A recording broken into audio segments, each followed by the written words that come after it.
我觉醒了史上最垃圾的 F 级异能刷新，可将半径1米内的指定非生命体刷新成初始状态，但实际操作时，刷新一本书，它还是那本书；刷新一块毛巾，它还是那块毛巾。因此，在丧尸末世后的第3个月，女友苏清瑶拿着最后的半包饼干，头也不回地坐上了另一个男人的车。临走前，她把一个空泡面盒扔在我的脚边，像打发一条狗一样。寒冰，别怪我，你的异能实在是太过没用，跟着你我早晚会饿死。绝望中，我抱着空空如也的泡面盒，脑子里疯狂地闪过一个念头：刷新。一股浓郁的红烧牛肉味将我从麻木中唤醒，我颤抖着手拿起那包调料。是真的，不是幻觉。原来我的异能不是没用，是我们所有人都理解错了。它不是恢复到物品上1秒的状态，而是恢复它们到出厂时的初始状态。此刻我的心脏在胸腔里疯狂擂鼓，不是因为恐惧，而是因为极致的兴奋。我环顾这家被搜刮一空的便利店，货架上全是各种被撕开的零食包装袋，喝光的饮料瓶。在别人眼里这是垃圾，但在我眼里，这将是一座无穷无尽的宝藏。我没有急着烧水泡面，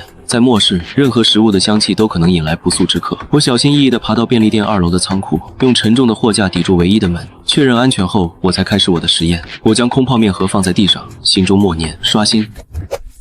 再来，刷新！我压抑着狂喜，不断重复。10分钟后，我的面前已经堆起了一座由60盒泡面组成的小山。我的异能冷却时间是10秒。这意味着我可以拥有无限的泡面。随后，我的目光落在旁边一个空的矿泉水瓶上，刷新。瞬间，一瓶500毫升的纯净水出现。我又看向地上只剩一层包装壳的急救包，刷新。一个崭新的急救包出现在我手中，里面塞满了绷带、消毒酒精、棉球、消炎药。我呼吸急促起来。食物、水、药品，末世里最珍贵的物资，对我来说，取之不尽，用之不竭。苏清瑶，你不是觉得我的异能是废物吗？等着吧，总有一天你们会跪着来求我赏你们一口吃的。接下来的3天，我把自己关在仓库里，疯狂地进行着刷新大业。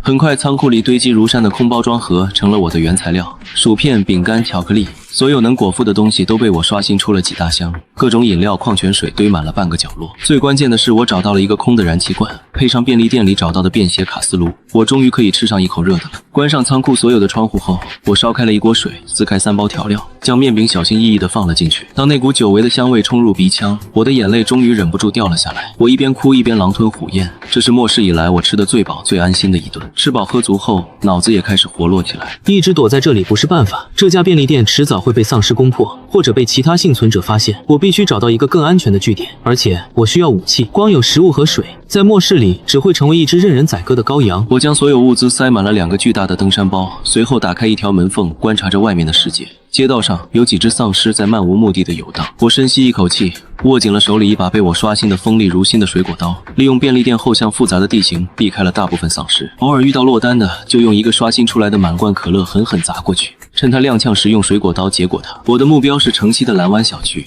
那里是本市有名的高档住宅区，安保系统完善，围墙又高又厚，在末世初期应该能抵挡一阵。更重要的是，我父母的房子就在那里。末世降临时，我正在学校，和父母失去了联系，找到他们是我现在唯一的执念。很快，我抵达了蓝湾小区的外围，高大的铁门紧闭着，墙头上隐约有人影在站岗防守。这里果然成了一个幸存者据点。我躲在远处观察了很久，发现想要进入小区，必须经过他们的盘查。于是我整理了一下背包，将大部分物资都藏在一个隐蔽的下水道里，只留下2瓶水和1包饼干，装作一个普通的逃难者，朝着大门走去。站住！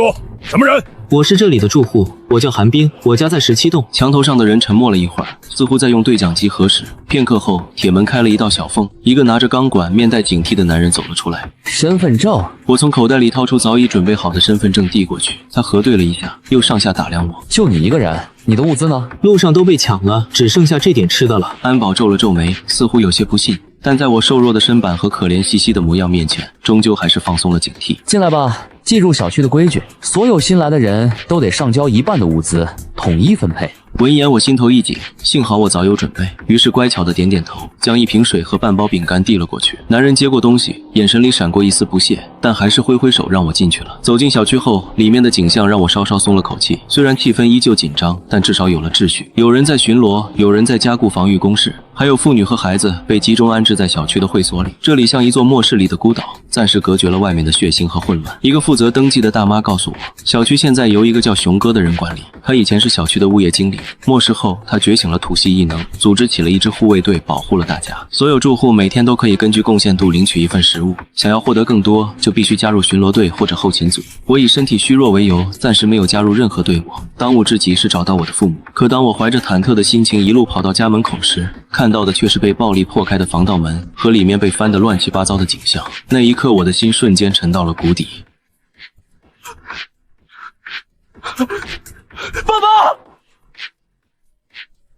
客厅的茶几上蒙着一层薄薄的灰尘，说明他们已经离开这里至少好几天了。地上虽然有挣扎过的痕迹，但却没有血迹，这或许是不幸中的万幸。我瘫坐在地上，前所未有的迷茫和恐惧攫住了我。我不知道该去哪里找他们。就在我失魂落魄时，门外传来一阵脚步声，一个轻佻的声音响起：“哟，这里还有个漏网之鱼。”我瘫坐在地上，前所未有的迷茫和恐惧攫住了我。我不知道该去哪里找他们。就在我失魂落魄时，门外传来一阵脚步声，一个轻佻的声音响起：“哟，这里还有个漏网之鱼。”我猛地抬头，看到两个男人堵在门口，为首的男人正不怀好意地打量着我。我认得他，他是熊哥手下的小头目虎子。虎子舔了舔嘴唇，眼神像是在看一块砧板上的鱼肉。你家的户主前几天可是欠了我们熊哥不少贡献点，被赶出去了。这房子现在归我们了。你们把我爸妈怎么样了？哼，赶出去而已。末世里没能力的人就是这个下场。不过看你还有点本事，要是你肯留下来给我们跑跑腿、办办事，我们倒是可以考虑让你在这儿混口饭吃。我还是太天真了，以为这里是安全的避风港，原来这里也一样弱肉强食。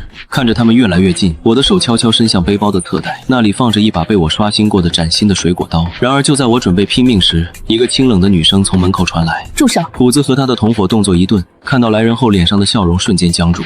看着他们越来越近，我的手悄悄伸向背包的侧袋，那里放着一把被我刷新过的崭新的水果刀。然而就在我准备拼命时，一个清冷的女声从门口传来：“住手！”虎子和他的同伙动作一顿，看到来人后脸上的笑容瞬间僵住，换上了一副谄媚的表情。门口的女人穿着一身黑色的作战服，手里提着一把唐刀，身后还跟着几个同样气息彪悍的队员。我认得他，他是历任护卫队里最强的战斗小队队长沈淑宁。据说他觉醒了罕见的精细异能，实力深不可测，是熊哥最倚重的一把刀。沈淑宁没有理会虎子，目光落在我身上。怎么回事？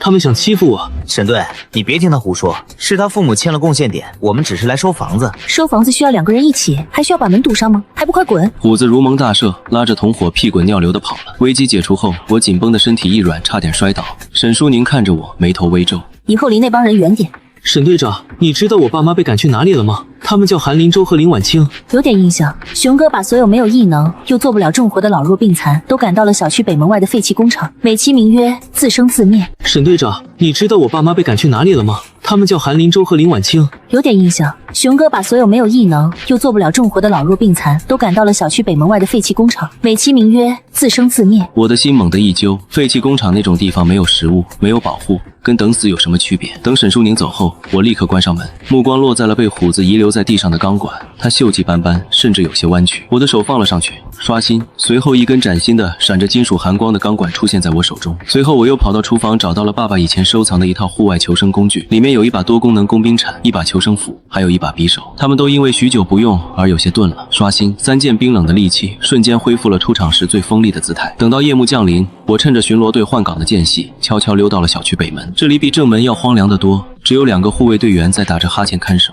我没有惊动他们，而是找到了一处监控死角，利用刷新出来的崭新绳索，轻松翻过了3米多高的围墙。墙外是一片荒地，远处能看到一座工厂的轮廓，像一头沉默的钢铁巨兽。空气中弥漫着一股腐臭味，偶尔还能听到丧尸的低吼。利用刷新出来的崭新绳索，轻松翻过了3米多高的围墙。墙外是一片荒地，远处能看到一座工厂的轮廓，像一头沉默的钢铁巨兽。空气中弥漫着一股腐臭味，偶尔还能听到丧尸的低吼。我握紧钢管，压低身子，快速朝着工厂的方向摸去。然而越靠近工厂，丧尸越多。我躲在一堵断墙后，看到工厂门口聚集了至少10几只丧尸，他们似乎被什么声音吸引，正疯狂地拍打着工厂紧闭的铁门，而铁门内隐约传来微弱的哭喊和尖叫。爸妈就在里面。我心急如焚，但理智告诉我不能硬闯。我观察着四周，发现工厂侧面有一排高窗，离地面大概4米，或许可以从那里进去。我捡起一块石头，用尽全力扔向远处的一辆废弃汽车，石头砸在车窗上，发出清脆的响声。门口的丧尸果然被吸引，迟钝地转身，朝着声音来源蹒跚而去。趁此机会，我一个箭步冲到工厂墙下，从背包里掏出绳索，一端绑着一把登山镐，用力一甩，登山镐牢牢地卡在了窗沿上。我深吸一口气，顺着绳子灵巧地向上攀爬，飞快地爬进窗户，翻身进入工厂内部。我一个箭步冲到工厂墙下，从背包里掏出绳索，一端绑着一把登山镐，用力一甩，登山镐牢牢地卡在了窗沿上。我深吸一口气，顺着绳子灵巧地向上攀爬，飞快地爬进窗户，翻身进入工厂内部。这里是一个巨大的生产车间，到处都是生锈的机器和散落的零件，只有几缕月光从破损的屋顶洒下。车间的另一头传来压抑的哭声和挣扎声。我循着声音小心翼翼地走了过去，在一个用废旧机器围起来的角落里，我看到了几十个幸存者，他们大多是老人和孩子。我一眼就在人群中找到了我的父母，他们蜷缩在角落里，妈妈正抱着膝盖无声地流泪，爸爸则紧紧抱着她，不停地安慰着。我的眼眶瞬间就红了，哽咽着叫出声：“爸妈！”所有人都被我的声音吓了一跳，齐刷刷地看了过来。爸妈更是猛地抬头，看到我的那一刻，他们脸上的表情从震惊最终化为狂喜。妈妈颤颤巍巍地向我跑来，我们一家三口在这绝望的末世里紧紧地拥抱在了一起。重逢的喜悦冲淡了所有的恐惧和不安，但很快，一个不和谐的声音打破了这温情的一幕。喂，你是从哪儿冒出来的？一个脸上有一道刀疤的男人站了出来，紧紧地拥抱在了一起。重逢的喜悦冲淡了所有的恐惧和不安，但很快，一个不和谐的声音打破了这温情的一幕。喂，你是从哪儿冒出来的？一个脸上有一道刀疤的男人站了出来，他身后跟着几个身强力壮的年轻人，显然是这里的头头。他盯着我身后鼓鼓囊囊的背包，眼神贪婪。小兄弟挺有本事，能一个人跑到这来。背包里装的什么？拿出来给大家看看。这是我的东西。你的东西在这里就没有谁的东西，只有我的东西。识相的就把包交出来，不然……他晃了晃手里的砍刀，威胁之意不言而喻。身后的几个混混也围了上来，虎视眈眈。被他们赶到这里的老弱病残们敢怒不敢言，只能用同情的目光看着我。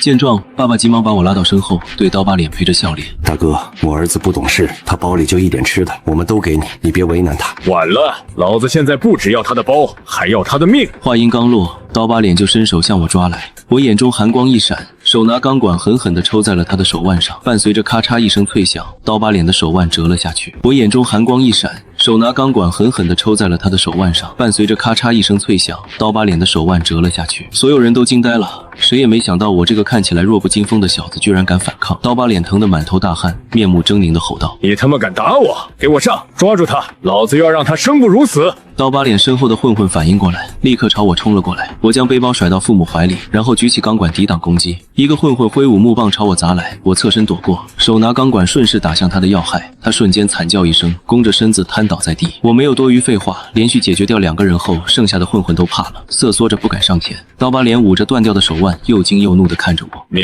你到底是什么人？你也是异能者？”我没有回答他，只是用冰冷的眼神看着他。我的狠力镇住了在场所有人。刀疤脸也没想到自己会踢到一块铁板。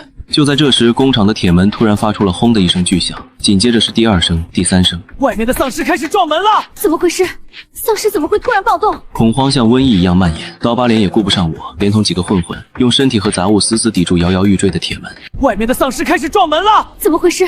丧尸怎么会突然暴动？恐慌像瘟疫一样蔓延。刀疤脸也顾不上我，连同几个混混用身体和杂物死死抵住摇摇欲坠的铁门。但丧尸的数量太多了，铁门被撞得严重变形，随时可能崩溃。绝望的气氛笼罩在每个人心头。我看了一眼那扇老旧锈迹斑斑的铁门，一个大胆的想法在我脑海中形成。我提着钢管，在众人惊愕的目光中朝着铁门走了过去。一个正在顶门的混混对我吼道：“你干什么？不要命了？”我没有理他，径直将手按在了冰冷的门板上。被撞得坑坑洼洼的铁门仿佛时光倒流一般，瞬间变成一扇闪着金属光泽的钢制大门，出现在众人眼前。面对外面丧尸的撞击，大门纹丝不动，只发出一声声沉闷的响声。整个车间陷入了一片死寂，所有人都目瞪口呆地看着我。刀疤脸更是张大了嘴巴，连手腕的疼痛都忘了，指着我结结巴巴地说：“你的异能是修复。”我懒得解释，收回手，冷冷地看着他。实力才是末世里最好的通行证。刚才的狠力加上现在这神乎其技的一手，已经彻底击溃了刀疤脸的心理防线，只发出一声声沉闷的响声。整个车间陷入了一片死寂，所有人都目瞪口呆地看着我。刀疤脸更是张大了嘴巴，连手腕的疼痛都忘了，指着我结结巴巴地说：“你的异能是修复。”我懒得解释，收回手，冷冷地看着他。实力才是末世里最好的通行证。刚才的狠力加上现在这神乎其技的一手，已经彻底击溃了刀疤脸的心理防线。他看着我，眼神里不再是贪婪，而是深深的恐惧。大哥，刚才是我有眼不识泰山，您大人有大量，别跟我一般见识。我没说话，只是走到父母身边。妈妈看着我，眼神复杂，有骄傲，有担忧，还有一丝陌生。我握住她的手，给了她一个安心的眼神。随后又从那个巨大的背包里掏出了一盒自热米饭，还有一瓶纯净水，递给他们。爸妈，先吃点东西。食物的香气瞬间吸引了所有人的目光。那些饿了不知道多久的幸存者们看着我父母手中的食物，喉咙里发出咕咚的吞咽声，眼神里充满了渴望。刀疤脸和他那帮手下更是眼睛都看直了。在食物比黄金还珍贵的末世，我随手就能拿出这么多东西，这比我修复大门还要让他们感到震撼。爸妈，先吃点东西。食物的香气瞬间吸引了所有人的目光。那些饿了不知道多久的幸存者们看着我父母手中的食物，喉咙里发出咕咚的吞咽声，眼神里充满了渴望。刀疤脸和他那帮手下更是眼睛都看直了。在食物比黄金还珍贵的末世，我随手就能拿出这么多东西，这比我修复大门还要让他们感到震撼。我看向刀疤脸说道：从现在开始，这里我说了算。我的声音不大，却清晰地传到每一个人耳朵里。刀疤脸抽搐了一下，最终颓然地低下了头。接管工厂据点比我想象的要顺利，在绝对的实力和无限的物资面前，刀疤脸那点威信不堪一击。我没有赶走他们，末世里人力也是一种资源，我让他们负责守卫和清理附近的丧尸，而我则负责提供食物和后勤保障。每天我都会把自己关在一个单独的房间里，假装清点物资，实际上是在疯狂刷新食物等一切生活所需。当一箱箱崭新的物资出现在众人面前时，所有人看我的眼神都充满了敬畏，他们都以为我有一个空间系的异能，里面储存着海量的物资。有了充足的食物和安全的住所，幸存者们的脸上渐渐有了生气。每天我都会把自己关在一个单独的房间里，假装清点物资，实际上是在疯狂刷新食物等一切生活所需。当一箱箱崭新的物资出现在众人面前时，所有人看我的眼神都充满了敬畏，他们都以为我有一个空间系的异能，里面储存着海量的物资。有了充足的食物和安全的住所，幸存者们的脸上渐渐有了生气。整个废弃工厂在我的管理下变得井井有条，爸妈成了我的得力助手，帮我管理人事和分发物资。他们在人群中重新找回了尊严和价值，精神状态也一天比一天好，一切都在向好的方向发展。然而我心里始终有一个疙瘩，蓝湾小区那个叫熊哥的物业经理将我父母这样手无寸铁的老人赶出来自生自灭，这笔账我迟早要跟他算。而且蓝湾小区的防御工事和居住环境远比这个破工厂要好，我想要给父母，给这些跟着我的人一个更安稳的家，是时候回去会一会那个熊哥了。1个星期后，我做好了充足的准备，我用刷新异能将几辆在工厂里找到的废弃电瓶车全部恢复到了满电的出厂状态，还刷新出了几10套崭新的防护服、安全头盔和钢头鞋。而且蓝湾小区的防御工事和居住环境远比这个破工厂要好，我想要给父母，给这些跟着我的人一个更安稳的家，是时候回去会一会那个熊哥了。1个星期后，我做好了充足的准备，我用刷新异能将几辆在工厂里找到的废弃电瓶车全部恢复到了满电的出厂状态，还刷新出了几10套崭新的防护服、安全头盔和钢头鞋。武器方面，除了钢管、斧头，我还让人将工厂里的钢材打磨成了许多锋利的长矛。至于刀疤脸和他手下的几个核心成员，现在已经对我死心塌地。我挑选了20个最强壮的队员，其中就包括刀疤脸。出发前，我看着整装待发的队伍进行了简单的动员。我们这次回去不是去乞讨，是去拿回本就属于我们的东西。蓝湾小区有坚固的围墙，有舒适的房子，我们要在那里建立一个真正安全的家。愿意跟我去的，上车。没有人犹豫，在见识过我的神奇能力后，他们对我有着近乎盲目的信任。20人的车队浩浩荡荡地朝着蓝湾小区的方向驶去。当我们抵达蓝湾小区北门时，墙头上的守卫显然也发现了我们，他们看着我们这支装备精良的队伍都愣住了。蓝湾小区有坚固的围墙，有舒适的房子，我们要在那里建立一个真正安全的家。愿意跟我去的，上车。没有人犹豫，在见识过我的神奇能力后，他们对我有着近乎盲目的信任。20人的车队浩浩荡荡地朝着蓝湾小区的方向驶去。当我们抵达蓝湾小区北门时，墙头上的守卫显然也发现了我们，他们看着我们这支装备精良的队伍都愣住了。刀疤脸，你不是被赶出去了吗？怎么又回来了？我们是来跟熊哥谈合作的。谈合作？就凭你们？这时我从车上下来，淡淡的说道：去告诉熊哥，韩冰回来了。那个守卫不认识我，但看到我被众人簇拥在中心，也知道我是个重要人物，用对讲机向上汇报了。很快，熊哥带着一大帮人走了出来，其中就有历任小队的队长沈淑宁。熊哥看到我们这支队伍，特别是我们崭新的装备和饱满的精神状态，眼神里闪过一丝惊讶和贪婪。我当是谁呢？原来是韩冰小兄弟，几天不见，韩兄弟这是在哪儿发了笔大财呀？熊哥，明人不说暗话，我要带我的人住进蓝湾小区。其中就有历任小队的队长沈淑宁。熊哥看到我们这支队伍，特别是我们崭新的装备和饱满的精神状态，眼神里闪过一丝惊讶和贪婪。我当是谁呢？原来是韩冰小兄弟，几天不见，韩兄弟这是在哪儿发了笔大财呀？熊哥，明人不说暗话，我要带我的人住进蓝湾小区。韩兄弟，你是不是没睡醒？蓝湾小区是我打下来的地盘，凭什么让你们住进来？就凭这个？身后的刀疤脸将满满一箱压缩饼干抬了上来。见此，熊哥的笑声戛然而止，身后的那些护卫队员也都倒吸了一口凉气。蓝湾小区虽然防御好，但人多消耗大，食物一直很紧缺，他们每天的配给也就一块黑面包而已。你哪来这么多食物？你不需要知道我从哪儿来的，我只问你，合作还是不合作？你想怎么合作？很简单，我的人住进来，我们负责提供一部分食物，你们负责小区的安全，我们共同管理这里。韩兄弟，你的胃口未免也太大了点。我堂堂一个基地的首领，你哪来这么多食物？你不需要知道我从哪儿来的，我只问你，合作还是不合作？你想怎么合作？很简单，我的人住进来，我们负责提供一部分食物，你们负责小区的安全，我们共同管理这里。韩兄弟，你的胃口未免也太大了点。我堂堂一个基地的首领，怎么可能跟一个来路不明的毛头小子平起平坐？我的条件就是这样，不同意，那我们就自己打进去。沈淑宁，沈淑宁和他身后的利刃小队齐刷刷地向前一步，一股肃杀之气瞬间弥漫开来。利刃小队是蓝湾小区的王牌，每个人都是身经百战的异能者。我这边的人顿时紧张起来，只有我依旧面不改色。我看着那个曾经帮过我一次的女人，她也在看我，眼神里带着一丝探究和惊讶。沈队长，你也觉得我们进不去吗？韩先生，你的实力很强，但蓝湾小区有200名护卫队员，硬闯对你没好处。听到没有？别给脸不要脸，把你的食物全部交出来，我可以考虑让你和你的父母住进来，当个普通居民。眼神里带着一丝探究和惊讶。沈队长，你也觉得我们进不去吗？韩先生，你的实力很强，但蓝湾小区有200名护卫队员，硬闯对你没好处。听到没有？别给脸不要脸，把你的食物全部交出来，我可以考虑让你和你的父母住进来，当个普通居民。至于你手下这些人，从哪儿来回哪儿去。看来是没得谈了。我缓缓举起右手，随后对准了他们身后那栋小区里最高的住宅楼。我最后给你们一次机会，让我进去，或者我让这栋楼消失。我的话让现场陷入了一片诡异的寂静，随即爆发出震耳欲聋的嘲笑声。熊哥笑的眼泪都快出来了，然而沈淑宁却没有笑，她只是紧紧地盯着我，眼神里充满了凝重，总觉得我不是在开玩笑。我确实没有开玩笑。收起笑容后，我开始了倒数：3、2、1。熊哥脸上的笑容一僵，所有人的笑声都停了下来，他们面面相觑，开始觉得有些不对劲。那栋30层的高楼是蓝湾小区的地标性建筑，也是大部分护卫队员家属的住所。当我数到1时，熊哥终于色厉内荏地吼道：故弄玄虚，给我拿下他！收起笑容后，我开始了倒数：3、2、1。熊哥脸上的笑容一僵，所有人的笑声都停了下来，他们面面相觑，开始觉得有些不对劲。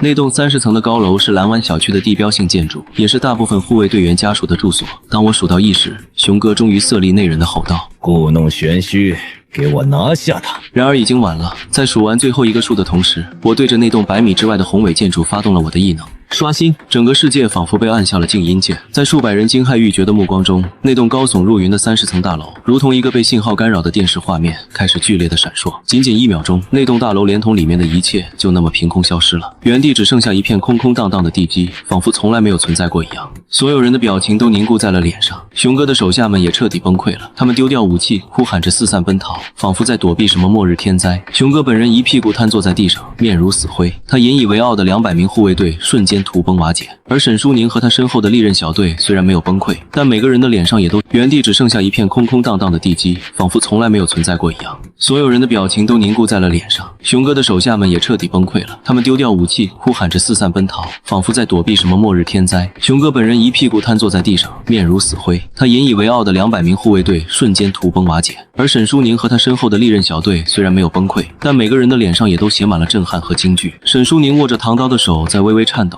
他看着我的眼神已经完全变了，不再是看一个有点本事的幸存者，而是在看一尊行走于人间的神奇。我走到瘫软在地的熊哥面前，他抬起头，用看怪物的眼神看着我。现在我可以带我的人进去了吗？熊哥点头如捣蒜，连滚带爬的让开了路。我没再理他，转身对着我身后同样陷入呆滞的刀疤脸等人说道：进城。我的队员们这才如梦初醒，他们看着我，眼神里充满了狂热的崇拜。他们知道自己的首领很强，但他们从没想过会强到这种地步。跟着这样的首领，何愁不能在末世活下去？我们一行人在蓝湾小区所有人敬畏的目光中，浩浩荡荡地驶入了小区。我没再理他，转身对着我身后同样陷入呆滞的刀疤脸等人说道：进城。我的队员们这才如梦初醒，他们看着我，眼神里充满了狂热的崇拜。他们知道自己的首领很强，但他们从没想过会强到这种地步。跟着这样的首领，何愁不能在末世活下去？我们一行人在蓝湾小区所有人敬畏的目光中，浩浩荡荡地驶入了小区，再也没有人敢阻拦。沈淑宁和他的利刃小队默默地跟在我们身后，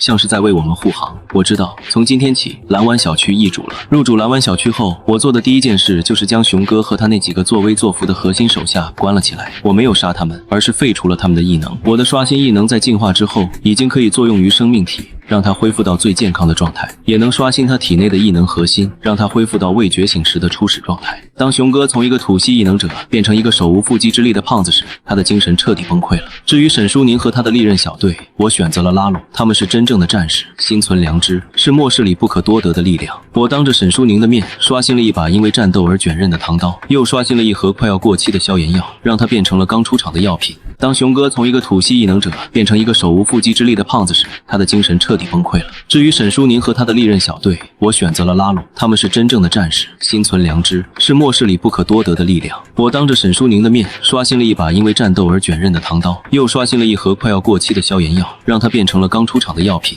沈淑宁看着这一切，终于明白了，我的能力是一种他无法理解、近乎法则的力量。他沉默了很久，最终对我低下了头。利刃小队，从今天起听从您的调遣。收服了利刃小队，我才算真正掌控了蓝湾小区。接着我便重新制定了规则，所有人无论有无异能，只要劳动就能获得食物。我用无限的物资迅速收拢了人心，同时清理了小区里所有的害群之马。蓝湾小区在我的治下焕然一新。基地走上正轨后，我开始思考一个更深层次的问题：我的异能极限到底在哪里？刷新泡面，刷新铁门，那么我能不能刷新一个活人？我找到了一个在战斗中被丧尸抓伤、已经开始变异的护卫队员，将他捆绑在床上。随后我将手放在他的额头上，一道柔和的白光笼罩了那个队员，他痛苦的嘶吼声渐渐平息。基地走上正轨后，我开始思考一个更深层次的问题：我的异能极限到底在哪里？刷新泡面，刷新铁门，那么我能不能刷新一个活人？我找到了一个在战斗中被丧尸抓伤、已经开始变异的护卫队员，将他捆绑在床上。随后我将手放在他的额头上，一道柔和的白光笼罩了那个队员，他痛苦的嘶吼声渐渐平息，身体的异变以肉眼可见的速度消退。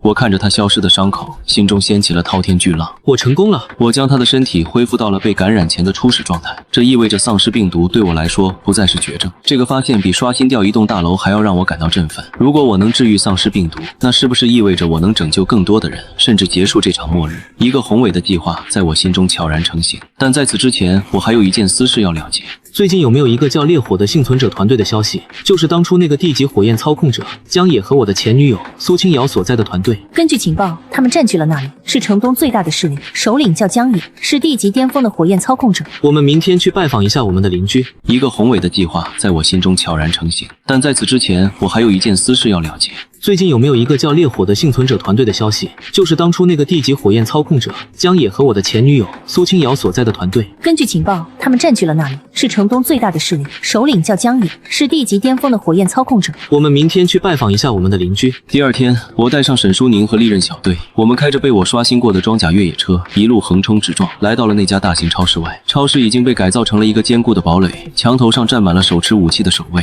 我们的到来立刻引起了他们的警惕。什么人？报上名来。蓝湾基地寒冰前来拜访烈火基地的江野首领。墙头上的人显然没听过我的名字，但蓝湾基地的名头他们还是知道的。过了不久，超市的大门打开，一个穿着黑色皮衣的男人走了出来，他身后还跟着一脸谄媚的苏清瑶。几个月不见，苏清瑶混得似乎不错，他看到我先是一愣，随即脸上露出了毫不掩饰的讥讽和优越感。呀，这不是寒冰吗？怎么在外面混不下去了？想来投靠我们烈火基地？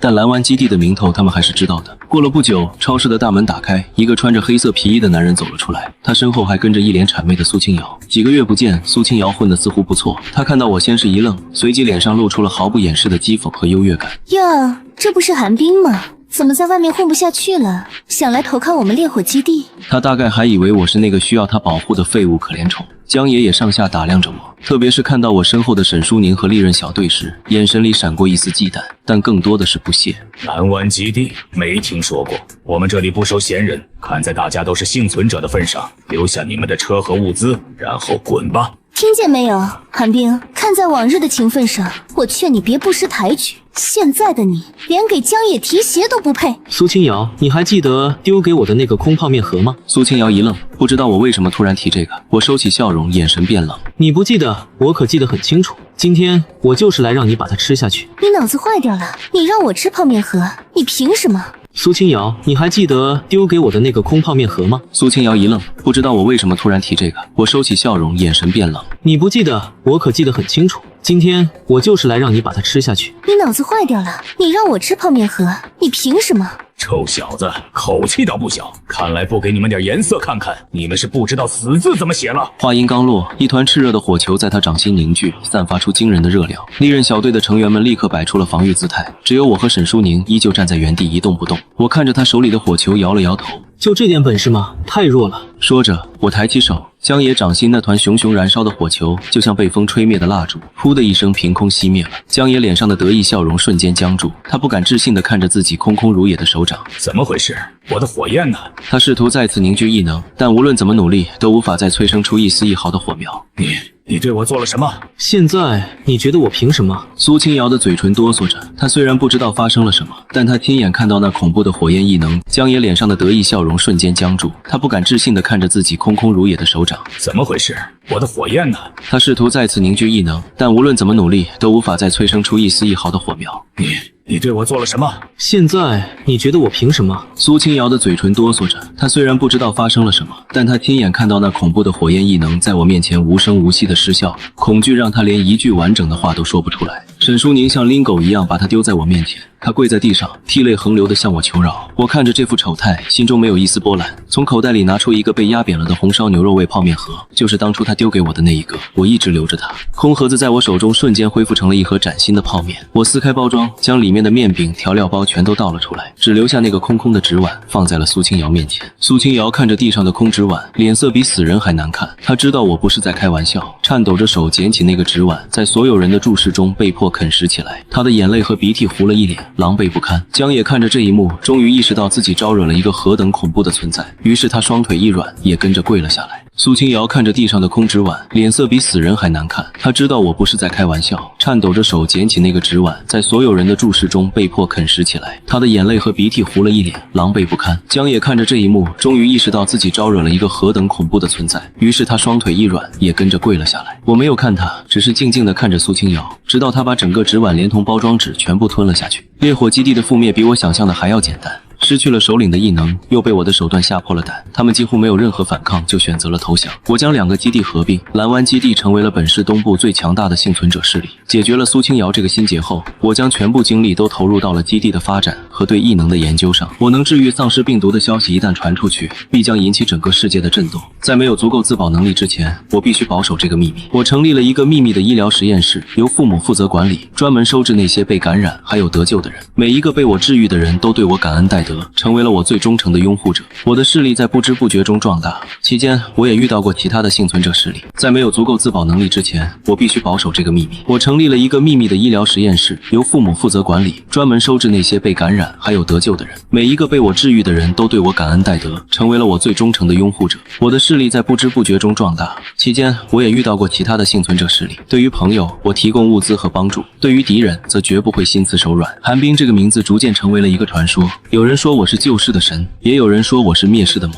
但无论他们怎么说，都无法否认一个事实：我已经站在了这个末世的顶点。末世第5年，蓝湾基地已经扩展成了一座拥有10万人口的巨型城市，名为希望之城。我们拥有完善的防御体系、自给自足的农业和恢复了秩序的社会。在这里，人们的脸上重新出现了笑容，而我作为这座城市的创造者和守护神，却很少出现在公众面前，大部分时间都待在城市中心的最高塔上，俯瞰着这座由我一手建立的城市。我的异能也早已今非昔比，我已经不再需要接触，就能刷新视线内的一切。我可以刷新一片贫瘠的土地，让它变得肥沃，也可以刷新一片被污染的水源，让它变得清澈。而我作为这座城市的创造者和守护神，却很少出现在公众面前，大部分时间都待在城市中心的最高塔上，俯瞰着这座由我一手建立的城市。我的异能也早已今非昔比，我已经不再需要接触，就能刷新视线内的一切。我可以刷新一片贫瘠的土地，让它变得肥沃，也可以刷新一片被污染的水源，让它变得清澈。我的力量越来越接近真正的神。沈淑宁现在是希望之城的总司令，他站在我身后，汇报着最新的情况。城主，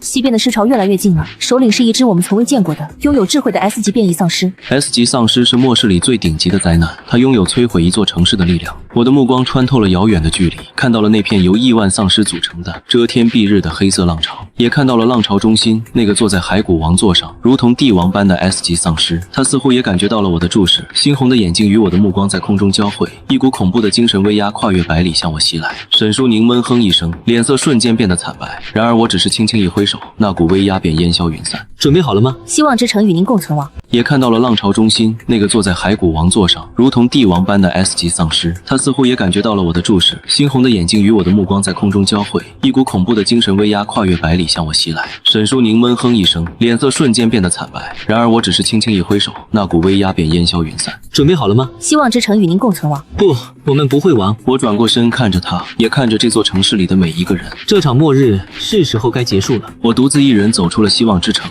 面对着那仿佛要吞噬天地的尸潮，城内10万民众通过巨大的屏幕注视着我，他们紧张、恐惧，但更多的是信任。丧尸的嘶吼声仿佛能撕裂人的灵魂。S 级丧尸指挥着尸潮发起了总攻，我缓缓地举起了我的双手，像是要拥抱整个世界。所有人都以为我要发动什么毁天灭地的攻击，但他们猜错了。我的异能不是为了毁灭，而是为了新生。我闭上眼睛，将全部的力量毫无保留地释放了出去，不是针对某一只丧尸，也不是针对某一片区域，而是针对这个满目疮痍、病入膏肓的世界。时间仿佛在这一刻停止了，我缓缓地举起了我的双手，像是要拥抱整个世界。所有人都以为我要发动什么毁天灭地的攻击，但他们猜错了。我的异能不是为了毁灭，而是为了新生。我闭上眼睛，将全部的力量毫无保留地释放了出去，不是针对某一只丧尸，也不是针对某一片区域，而是针对这个满目疮痍、病入膏肓的世界。时间仿佛在这一刻停止了，一道柔和而浩瀚的白光以我为中心，向着整个世界扩散而去。光芒拂过之处，疯狂的丧尸停下了脚步，